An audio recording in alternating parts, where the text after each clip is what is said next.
Sri Satchidananda Sadguru Sainath Maharaj Ki Jai, Chapter 11. Let us now, in this chapter, describe the manifested Brahma Sai as to how he was worshipped and how he controlled the elements. Sai as Sagun Brahma. There are two aspects of God of Brahma, the unmanifested Nirgun and the manifested Sagun. The Nirgun is formless while the Sagun is with form. Though both denote the same Brahma, some prefer to worship the former, some the latter. As stated in the Gita, Chapter 13, the worship of the latter is easy and preferable. As man has got a form, body, senses, etc., it is natural and easy for him to worship God with form. Our love and devotion do not develop unless we worship Sagun Brahma for a certain period of time, and as we advance, it leads us to the worship, meditation of Nirgun Brahma. So let us start with Sagun worship. Image, altar, fire, light, sun, water, Brahma are the seven objects of worship. But Sadguru is better than all this. Let us on this occasion bring to our mind the form of Sai, who was non attachment, incarnate, and who was a resting place for his devotees. Our faith in his words is the asan, and our sankalpa determination to accomplish the puja is the abandonment of all our desires. Some say that Sai was a Bhagavad Bhakta, devotee of the Lord. Others say he was a Mahabhagavat, a great devotee. But to us, he God incarnate. He was ever forgiving, never irritable, straight, soft, tolerant, and content beyond comparison. Though he looked embodied, he was really disembodied, emotionless, unattached, and internally free. The Ganges, on its way to the sea, cools and refreshes the creatures affected with heat, gives life to the crops and trees, and quenches the thirst of many. Similarly, saints like Sai, while they live their own, give solace and comfort to all. Lord Krishna has said that the saint is my soul, my living image, I am he or he is my pure form. This is indescribable Shakti or power of God known as pure existence, knowledge and bliss incarnated in the form of Sai in Shirdi. The Shruti, Taittiriya Upanishad, describes Brahma as pure bliss. This we read or hear daily in the books, but the devout people experience this Brahma or bliss in Shirdi. Baba, the support of all, required no prop or asan from anybody. He always used a piece of sackcloth for his seat, which was covered with a small mattress by his bhaktas and has a bolster placed by them. Rest as his back, Baba respected the feelings of his devotees and allowed them to worship him as they liked. Some waved chamar or fans before him, some played on musical instruments, some washed his hands and feet, some others applied scent and chandan, some gave betel nut with lace, and some others offered naivedya. Though he looked like living in Shirdi, he was present everywhere. This all pervasiveness of his daily experience by his devotees. Our humble prostration to this all pervasive Sadguru. Dr. Pandit's worship. One Dr. Pandit, a friend of Tatya Sahib Nulkar, once came to Shirdi for Baba's darshan. After saluting Baba, he sat in the masjid for some time. Baba asked him to go to Dadabad Kelkar. He went to Dadabad, by whom he was well received. Then Dadabad left his house for puja and Dr. Pandit accompanied him. Dadabad worshipped Baba. Nobody until then dared to apply sandal paste to Baba's forehead. Only Malsabadi used to apply it to his neck. But this simple-hearted Dr. Pandit took Dadabad's dish containing puja materials and taking sandal paste out of it drew a tribund, that is, three horizontal lines on Baba's forehead. To the surprise of all, Baba kept silent, not uttering a single word. Then Dadabad that evening asked Baba, "How is it that though you object to the sandal paste being applied by others to your forehead, you allowed Dr. Pandit to do so?"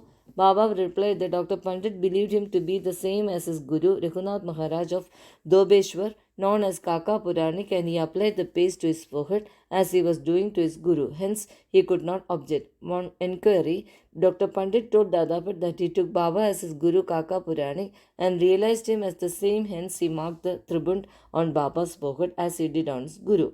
Though Baba allowed devotees to worship him as they pleased, still sometimes he acted in a strange way. Sometimes he threw away the puja dish and was wrath incarnate, then who approached him. Sometimes he scolded the devotees, at times he looked softer than wax, a statue of peace and forgiveness. Though he seemed to shake with anger and his red eyes rolled round still, he was internally an ocean of affection and motherly love.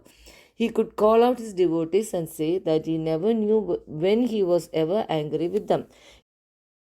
If it was possible that mothers could kick their children and the sea turned back the river, he too could neglect the devotees' welfare, that he, the slave of his devotees, always stood by them and responded to them whenever they called upon him, and that he always longed for their love. Haji Siddiq Falke. There was no knowing as to when Baba would accept a devotee that depended on his will. Siddiq Falke's story is to the point. One Mohammedan gentleman by name Siddiq Falke of Kalyan, after making pilgrims to Mecca and Medina, came to Shirdi. He lived in the Chavadi facing north and sat in the open courtyard of the masjid. For 9 months, Baba ignored him and did not allow him to step into the masjid. Falke felt disconsolate and did not know what to do. Somebody advised him not to be disappointed but to try to approach Baba through Shama, a close and intimate devotee of Baba. He told him that as they approached the Lord Shiva through his servant and devotee Nandi, so should Baba be approached through Shama. Falke liked the idea and implored Shama to intercede for him. Shama agreed and on a convenient occasion spoke to Baba about him thus: Baba, why don't you allow that whole Aji to step into that masjid while so many persons freely come and go after taking your darshan? Why not bless him once? Baba replied, Shama, you are immature to understand things. If the fakir Allah does not allow, what can I do? Without his grace, who will climb into the masjid? Well, go to him and ask him whether he will come to the narrow footpath near the bar. We will.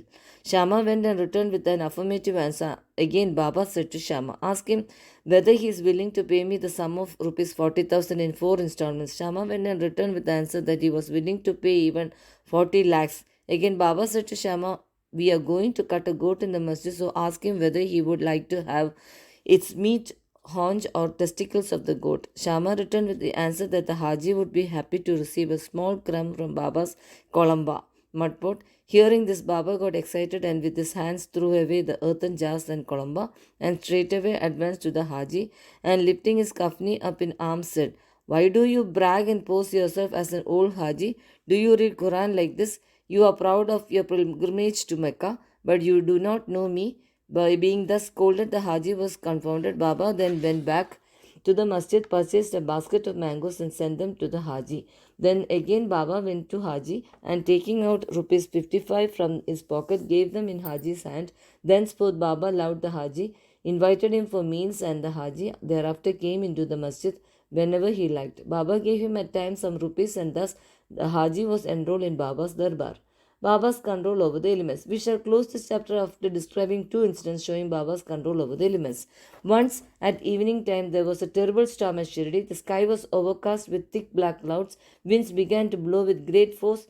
Clouds roared and lightning began to flash and rain started pouring in torrents. In a short time, the whole place was flooded with water. All creatures, birds, beasts, and men got terribly frightened and they all flocked to the masjid for shelter. There are many local deities in Shirdi, but none of them came to their rescue. So they all prayed to Baba, their god who was fond of their devotion, to intercede and quell the storm. Baba was much moved. He came out and standing at the edge of the masjid, addressed the storm in a loud and thunderous voice. Stop, stop, you fury, and be calm. In a few minutes the rain subsided, the wind ceased to blow, and the storm came to a stop. Then the moon rose in the sky, and people went back home well pleased. On another occasion at noon, the fire in the duni began to burn brightly. Its flames were seen to be reaching the rafters above. The people who were sitting in the masjid did not know what to do. They dared not to ask Baba to pour water or do anything to quench the flames.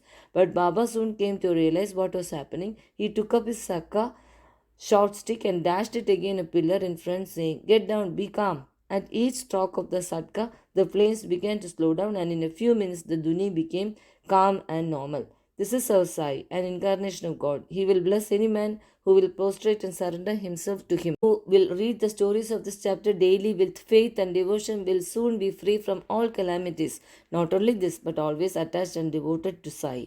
He will get very soon God vision. All his desires will be fulfilled, and being ultimately desireless, he will attain the Supreme. Amen. Both to Sri Sai. Peace be to all. Sri Satchidananda Sadguru Sainath Maharaj Ki Jai.